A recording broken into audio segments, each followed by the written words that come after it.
साथियों, मित्रों, कल 5 सितंबर है, जो शिक्षक दिवस के रूप में प्रत्येक विद्यालय और पूरे देश में मनाया जाता है।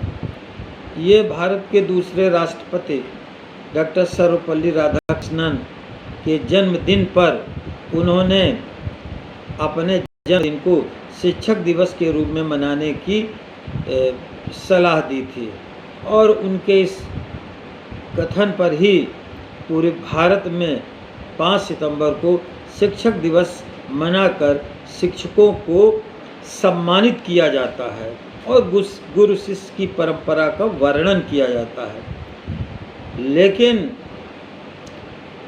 इस बार के शिक्षक दिवस मनाने में हृदय कचोट रहा है, बहुत दुख है, क्रोध भी है, क्योंकि 20 जुलाई को प्रदेश के नेतृत्व में धरना दे रहे इटावा जनपद के शिक्षकों को जिला विद्यालय निरीक्षक ने जूते से मारने की बात कह करके उनको तिरस्कृत किया और अपमानित किया। वो संगठन के सच्चे सिपाही थे। पूरे प्रदेश के शिक्षकों को एक तरह से उस डियास ने चुनौती दी है। हमें बड़ा अफसोस है कि 1-1.5 महीना हो रहा है और इसके बाद भी उस जिला विद्यालय निरीक्षक का आज तक कुछ नहीं हुआ है, उसके खिलाफ धरना प्रदर्शन भी नहीं हुआ है। हमें इस बात का रोष है।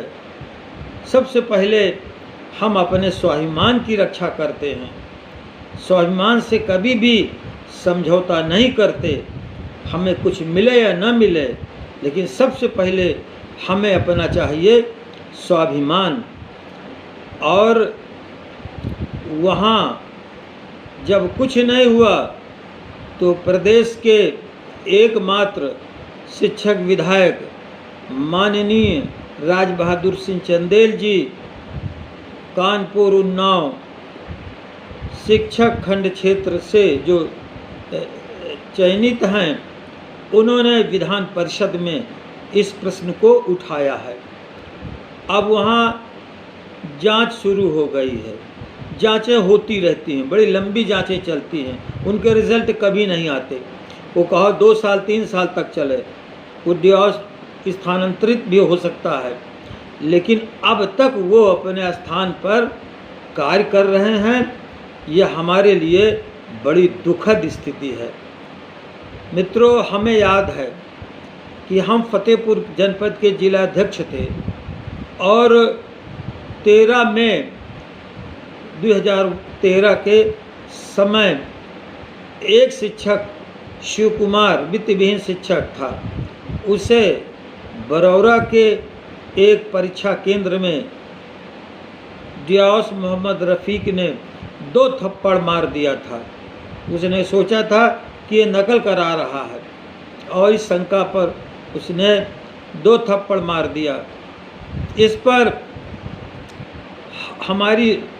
हमारे जनपद के सभी माध्यमिक शिक्षक संघ के पदाधिकारियों ने बल देते हुए पहले हम लोग गए, घटना स्थल पर मुआयना किया और 3 दिन तक नहर कॉलोनी में धरना दिया। एसपी के पास गए कि इनके खिलाफ FIR दर्ज करो, लेकिन अधिकारी की बात सुनता है। बहुत प्रयास किया, लेकिन FIR हम दर्ज नहीं करा सके। 3 दिन धरना दिया। धरने के बाद में फिर डियास ने फ़ोन पर माफ़ी मांगी। इसके बाद अन्यथा हमारे पूर्व विधायक माननीय श्री लवकुश कुमार मिश्र जी ने कहा था कि बात न बनेगी तो हम CM आवास घेरेंगे, हम वहाँ इस लखनऊ में ले चलेंगे। लेकिन हमने पूरा प्रयास किया और अपने पूरा रोष जोश निकाल करके ही हमने दम लिया। अब लोग यहाँ ये कहते हैं कि क्षमा कर दीजिए। अरे क्षमा तो हम कर ही देंगे, जब हम कुछ नहीं उसका बिगाड़ सकते तो क्षमा तो क्षमा शब्द का गला घोटना है। क्षमा शोभती उस भुजंग को जिसके पास गरल है, उसको क्या जो दंतहीन नख रहित विनीत सरल है। जिसके पास कुछ है ही नहीं वो क्षमा तो कर ही देगा। एक बार की हमको एक और बात याद है कि बेसिक विद्यालय के शिक्षक कुछ बच्चों को फतेहपुर अपने खेल कूद प्रतियोगिता में शामिल करने के लिए वो एक टेम्पो से ला रहे थे। कुछ बच्चे बाहर लटके हुए थे, तो यहीं फतेहपुर में गाजीपुर थाना के इंचार्ज ने उनको पकड़ करके अध्यापकों को बेइज्जत किया था और उस टेम्पो से उतार दिया था। यद्यपि वहाँ कोई और साधन नहीं था टेम्पो के सिवाय, लेकिन इस पर जिले के बेसिक शिक्षकों का उबाल आ गया, भूचाल आ गया, एक एक इकाई बंद हो गई। हम कहेंगे उस बहादुर जिलाध्यक्ष नाजिर साहब को। नाजिर साहब ने फिर मंडल में बात की, मंडल का धरना शुरू हो गया और विद्यालय बंद हो गए। अंत में ये बात शासन तक पहुंची। शासन ने उसको गाजीपुर से निलंबित करके बाद में फिर कहाँ चला गया ये पता नहीं, लेकिन उसका निलंबन किया गया। तब जा कर के शिक्षकों ने धरना अपना समाप्त कर दिया था। वो भी दिन देखे हैं और आज उसके खिलाफ कोई भी कार्यक्रम नहीं हुआ। इतना शांत, इतना मौन हमने इस अत्याचार को स्वीकार कर लिया है।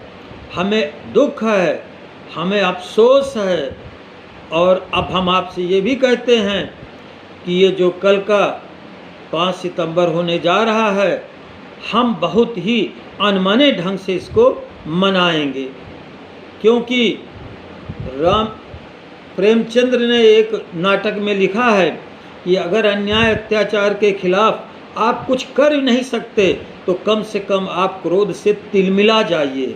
अगर इतना भी नहीं कर सकते तो इसका मतलब है आप आधे मर चुके हैं। मित्रों, ये संगठन की राय नहीं है, न इसमें कोई संगठन की बात है। ये हमारे व्यक्तिगत अपने निजी विचार हैं।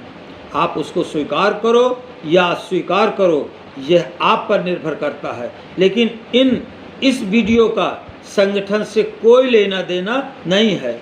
हम अपनी तकलीफ आपके बीच, व्यक्तिगत तकलीफ आपके बीच साझा कर रहे हैं। और बस अंत में हम उस कवि से क्षमा मांगते हुए, उस कविता का प्रयोग करते हुए हम अपनी भावाभिव्यक्ति आपके सम्मुख करते हैं। बिन बरसे जाने वाले को बादल कहना ठीक नहीं है, मुख में लगी हुई कालिक को काजल कहना ठीक नहीं है, कोठे पर बसते घुंघरू को पायल कहना ठीक नहीं है, अपमानित होते जहाँ शिक्षक 5 सितंबर ठीक नहीं है। बहुत बहुत धन्यवाद। जय हिंद, जय भारत।